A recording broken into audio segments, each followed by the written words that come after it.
Welcome to Driven, the Unscripted Success podcast, with your hosts, Mike Menino and Nariman Hamden, bringing you insights and stories on achieving personal, professional, and financial success. Hi, everybody. This is Michael Menino, and welcome to Driven Unscripted Success podcast. Today on the podcast, we're interviewing professionals who share their experience with you, the audience, on how they got to where they're at today. And zooming from the beautiful islands of Fort Myers, Florida, we have Steve Eisenberg. Is that correct? Correct. Who has an amazing career in golf and being an attorney. Kind of seems like those go together in hand, golfing and being an attorney. How you doing, young man? I'm doing great. Thanks for having me on. Oh, thanks for coming on. We do appreciate it. Everybody loves it when they share their insights. Do me a favor. Tell everybody, a little bit of, we talked about it off camera, where you're at now and how you got to where you're at. Sure. Where I'm at now is I'm a golf course consultant, operational consultant. I consult to golf courses all across the United States as well as several countries, Korea, China, Jamaica. I've run the gamut of a number of countries doing that. I look at their financial components. I do a risk management component. I do a secret shopper component where I evaluate facilities that way. I also, as a PGA professional myself, I also evaluate instructional programs and have built and incorporated artificial intelligence golf instructional systems into facilities as well, which I know we didn't talk about off camera, but that's so AI in golf. That's kind of cool. It is. We'll touch on that a little bit. Well, the interesting thing is, as a PGA professional for about 27 years now, I am a subject matter expert with the PGA, and that has a lot to do with instruction as well as operations, as I've already mentioned. And the instructional component has started out from people just having a casual observation to using computers eventually with video cameras to assess somebody's swing issues. And then that navigated to artificial intelligence being incorporated into those swing systems and having the AI do the preliminary assessment for us, which is taking it from about a 20-minute experience to about a 30-second experience. And then we can have the rest of that time to work on the students' corrective issues. But the AI actually, I do it right on my iPhone or iPad. I take a swing of you, I put it onto the iPhone and iPad, and the system is called XView, and it's XView AI. And I'm one of the founders of that company, and that was something that just came into my lap. The founder reached out to me through his godfather, who I went to high school with, and the godfather reached out to me, and that's how I got involved in that. And we now have active arrangements with PGA of America university programs. We're into a significant number of their facilities, and students will actually learn to teach by using the AI as a tool. But it's really, truly fascinating. I could do a lesson with you where I'd assess your swing problem and make corrections in literally 5 minutes, where it used to take me a half an hour to get the full assessment out. And nice. That's where AI does make things faster. It does. But you still got to check it. AI is not 100%. That's the only way I got involved in it is, the AI is a very good baseline, but you have to confirm what it's saying to you, and it can be wrong or it goes in a different direction, the wrong direction, and I'm there to correct it. So I'm not confident that it's ever going to replace PGA instructors, but it's certainly a nice tool to have. So it helps a lot. I agree with you 100%. There's some competition in your golf education software. What sets you guys apart, and what comes easy to you and challenging to other people? I think that's a great question. I think what sets us apart is our accuracy. We have an NDA with some major sporting goods companies, so I can't give you the name, but you'd all know who they are. And they have verified our accuracy compared to our competition and consider us to be the most accurate in the industry. The thing I think that really sets it off, just from a layman AI perspective, is the AI was trained golf specific. It was born and raised with only golf swings. Other AI systems use off-the-shelf AI. Ours didn't exist until it analyzed 1.9 million golf swings before we felt it was fully capable. That's 2 million golf swings. 2 million golf swings. And you got to give the founder credit. That took him about 13 years of work going all over the world with those on the range. And can I take your swing? Can I take your swing? He did it for 13 years. So yeah, this would have to be to get 2 million. That's why you're so accurate. Yeah. That's literally, it's the input that I've noticed input in AI is everything. Exactly. And that's made it easy for the AI when it sees a golf swing. It doesn't really have to determine body motion other than the fact that it sees the club head, sees you when you're swinging. It analyzes the posture position, analyzes your hips, shoulders, hands. And it's able to do that because it says, well, business as usual. I've done this a lot and I have a baseline to reference it against. And that's how it works. It's that's awesome. That is awesome. I just learned how to fix my golf swing. You're going to laugh because this is probably basic 101. I put my hands in front of the club when I hit, and I always slice. I couldn't figure out what the problem was until I had the hand straight on the club when the hand bent. I was like, this was my thing, and then coming it straight out changed everything in my golf swing. Yeah, that's really interesting because it's something called feel versus real. You think that you're in a certain position, but when somebody basically shows you, it's a little different. We have molded grips that'll actually put you in that grip position, and then we have devices that put you in the proper angle, all in setup. And before you even swing the club back to make sure that those posture positions and address positions are where we want them to be relative to you. But then we have to look at injuries, limitations, physicality, flexibility, all that comes into play as well. There's body dynamics too. Like certain people are just, I know a bunch of people that are flexible as all outdoors. You could do a lot with them, where I'm very rigid and very strong, but very not limber is the word. I don't know what's it, lack of limberness. And so you got to somebody that I could teach because I'm the same way. I'm the same body type. And so I can relate to that. Well, I played college baseball as well. And the strength and conditioning coach said to me, I can't believe you're really even an athlete as inflexible as you are. I don't get it. He would say the same thing to me. I'm actually a professional brick breaker in martial arts, and none of it makes sense, and I still do it. So I've talked to a couple coaches and strength trainers, and they're like, "You're strong, but you're zero flexibility." I'm like, "Yep, that's me, 100%." I keep trying 100%. To change it. Work with your strengths. Don't go with your weaknesses. Exactly. You got to work on your weaknesses, but go with your strengths. Absolutely. If someone's listening, wants to get better at golf, what would you suggest to them? What would you give them? What information would you give them? I think that's a great question. I think it's very useful for business purposes. I developed a curriculum for the Executive Women's Golf Association, and what they are is women that are looking to use golf as a business tool. And I wrote the curriculum for business golf for them. And I think it's a great question because regardless of whether your goal is for business or just for pleasure and fun, I think having a goal in mind as what you want to accomplish, how much practice time do you have available to commit to it? Because, just like your specialty with martial arts, you can't make a non-commitment approach to learning.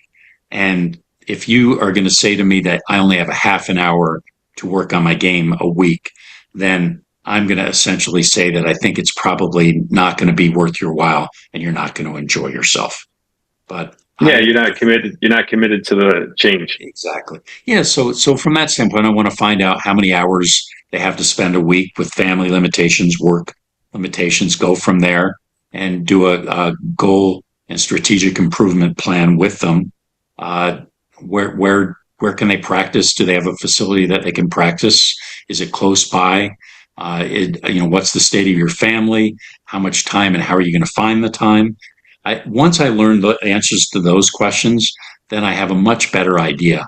But I would say for somebody that is very, very busy with work and very, very busy with family, you're probably going to need an hour to 2 hours a week practicing just to be able to go out on a golf course and feel like you know what you're doing a little bit. And as we go through the process of learning, and we go from there. I agree with that wholeheartedly. I'm working out. I'm going to the U.S. Open next month. No, this month.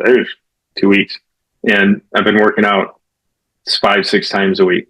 You got to put the reps in. You got to put the time in. Or it's like you said, it's irrelevant. Yeah, and I just want to make it fun for them. The AIs help that process. Right. So first thing I'll do is I'll put them on the AI once I give them the basics of the fundamentals. And then I start showing them, what a person in their physical stature and their physical capabilities might look like. I don't give them Tiger Woods. I don't give them Jack Nicklaus. I don't give them any of those folks because that, to me, is not really relevant to their experience when they're starting out. Well, they're not. Their body dynamics, their abilities, nothing similar. And a pro at that level. This I was watching one coach. I want to say it was Nicholas, or it was a while ago, and he did the most simple process I've ever seen in my life, but it was a huge improvement for me. He goes, let me see your swing. And you see the swing, and he said, let me see your iron. And you see your iron. Let me see your wood. And let me see your wood. And then he goes, and the wood wasn't as good as the iron. You could tell.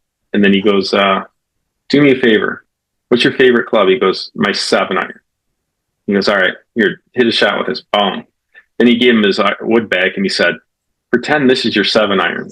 Exactly. And it was the most simple coaching I've ever seen in my life, but it was the most profound ability for golf that I've ever seen. It changed the way I hit. Yeah, I had a guy that was a friend of mine that was a player that he said he just had some mental quirks when he played. He actually renumbered all his clubs to call them 7s because that was his way of just saying it's just a 7-iron. Now, he didn't do that with his woods, but he did with all his irons. And we used to make fun of him, but it worked for him. So whatever works to convince you, it's a lot of confidence is a big part of it. Well, it's mentally putting your favorite club in your hand. No question. I think that what I've seen in my lifetime, mental is 90% of the game. It sure is. So what is one of the biggest challenges you had to overcome, and how did you do it in your career? I would say I would say this. As an attorney after 6 years, I was doing quite well financially. And I pivoted and stopped practicing law and got into the golf business at an entry level. And my salary went, and this was 1992, but my salary went to $6,000 for summer. And after practicing law, I'm making a lot more than that. That was a real challenge financially. My wife was supportive, but we really had to basically tighten the belt. I took additional jobs because that was just summertime work. I was in the upstate New York area, and that was a summer job. And when winter came, you were let go. And that first year was quite the shock. And I had to say to myself, okay, and I'd said this to you off camera, but I decided if I'm going to do this, I better work really quickly. I was an apprentice. I decided to complete the PGA's educational program. Normally takes 3 years. I got it done in 1 year. And once I got done with the 1 year, I already had a head golf professional's job after 1 year, which usually takes around 10 years. And I have to say that my law background helped a lot because they figured I had basic business acumen. And so that opened some doors. And then the PGA reached out to me and wanted me to become one of their trainers because they'd read about my experience in the law, and they hired me as a subject matter expert to teach their educational instructional programs in addition to my job as a head golf professional. So then the money started to come in at the level that I could do, and we just continued to save. We were definitely keeping our belts very, very tight. But the thing I'd say also is I decided, you know what? I was 32 when I did this. I better avail myself of any opportunity that I ever considered in the business or in my life. So I just reached out and told people that I wanted to explore opportunities at private clubs, resort clubs, public clubs, instructional clubs. So I did 2 or 3 of those facilities at the same time. So I was a head golf professional at one, but I was a teaching professional at 2 others at the same time with permission. And then I developed a golf instructional academy, all in the line of wanting to learn about what I enjoyed in the business. And I was asked to develop a golf instructional academy and run that nationally. I did that at a facility for about a 3-month period. And at the end of that 3-month period, the owners of that facility asked me if I wanted to partner with them in the ownership of the facility. So I bought a golf course. Yeah, I did. I became a partner, bought a golf course, and expanded the instructional facility, ran golf camps, partnered with Nike at that facility to run Nike camps as well. So the one thing I'd say I did is I just kept a very open mind, and I tried to really market myself and promote myself. I wrote newspaper articles all over the place. I was writing articles for about 3 different papers, as well as some shoppers that went into everybody's mailbox. I became the guy that was writing articles all over the place. And nice. And similar to this, I just always enjoyed doing that. So I enjoyed talking to people. I enjoyed offering tips and hints. And I think that just helped get me more visible to people when I was still in the Northeast before I moved to Florida. So when did you move to Florida?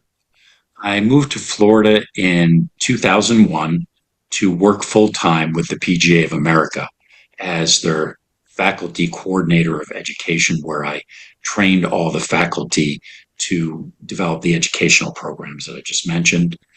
At that time, and that was dealing with about 3,000 different aspiring PGA professionals, and we taught them all over the country, but I was in charge of the 50 faculty that ran that program.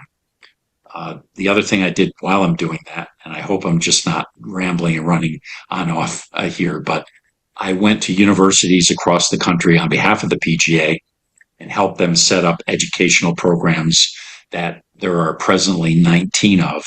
They're called PGA Professional Golf Management Programs, and 19 universities across the country have those. And I helped put those programs into place. And eventually I was asked to develop one of those programs and run one of those programs. And I did that at a university in Florida called Florida Gulf Coast University. I developed their program from inception. And then other universities who were looking for those programs started to ask me to consult on the development of their own programs. I did that for 4 universities. I did that for Jamaica, a school in Jamaica. I did it for 3 schools in China and 1 school in Korea as a consultant. Very nice. Very nice. Oh, that's awesome, dude. You've been in the golf industry for a minute. It sounds like things are going pretty good for you and your businesses. Wondering towards the future, and have you ever created passive income in the past? What you plan on doing in the future?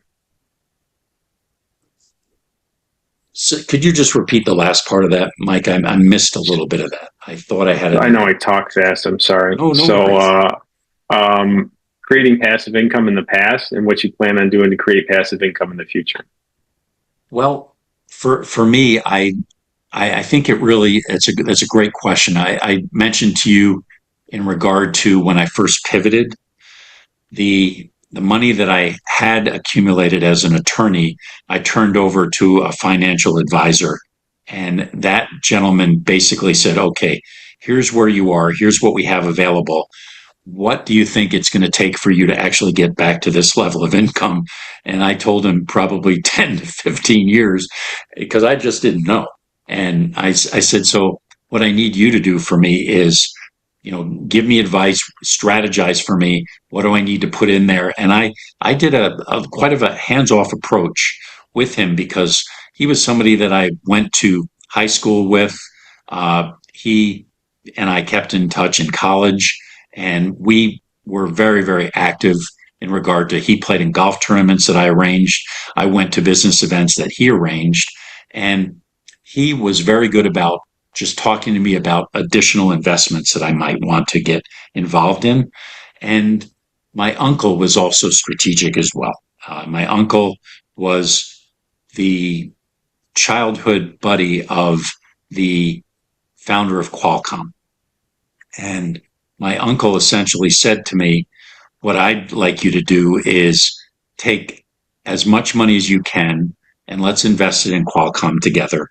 And let's just go ahead and let that sit and lay. And that was right when Qualcomm hit big. And I got involved just before it hit big. I did not trust my uncle enough to put as much as he would like me to have put into that, but I did pretty well. And that was a nice buffer for me to allow that income to then go back to my high school buddy for him to invest it. And that's how the passive income stream is developed and supported me all these years to allow me Good to for be you. an entrepreneur. We're getting to the end of the interview. What's exciting plans you have in the works for the next 6 to 12 months?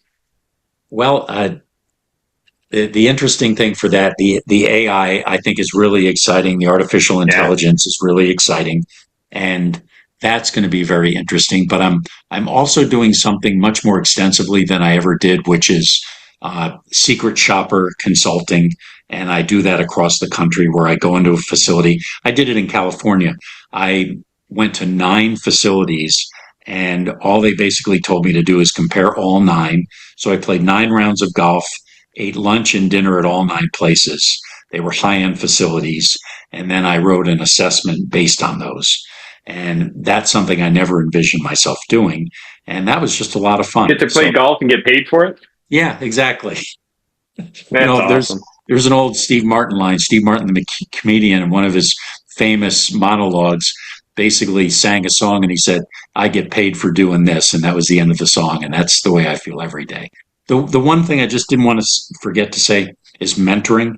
I do a lot of mentoring with people that are in the business world that maybe want to pivot and do a little bit more of what I'm doing. I do a lot of active mentoring, and I'm very, very much a fan of giving back. A lot of people help me out, and I like to do that, and I really enjoy that. And I have several individuals that I mentor on a regular basis. That's awesome. That's going to segue into the next question is, if anybody wants to get in touch with you, how would they do that? Well, my company is Golf Concepts. The website is www.golfconceptsinc.com, and they can reach me there. There's an email address there, but I also, if you don't mind, I can share my cell phone number. I don't mind if they just give me a call. I do that all the time as well. Sure, go right ahead. Sure, it's 239-634-7367, and happy to take calls from anybody. No, they can text you too. Well, Steve, thank you very much for your time today, and do appreciate the insights you're sharing with the audience. If anybody would like to contact Steve, I guarantee you he's probably the most knowledgeable golf PGA professional we've had on this podcast. Thank you for your time, and have a great day. You're welcome, Mike. Thank you. Thanks. Thanks for listening to Driven, the Unscripted Success Podcast. Want to share your story? Apply to be a guest at drivensuccesspodcast.com/guest.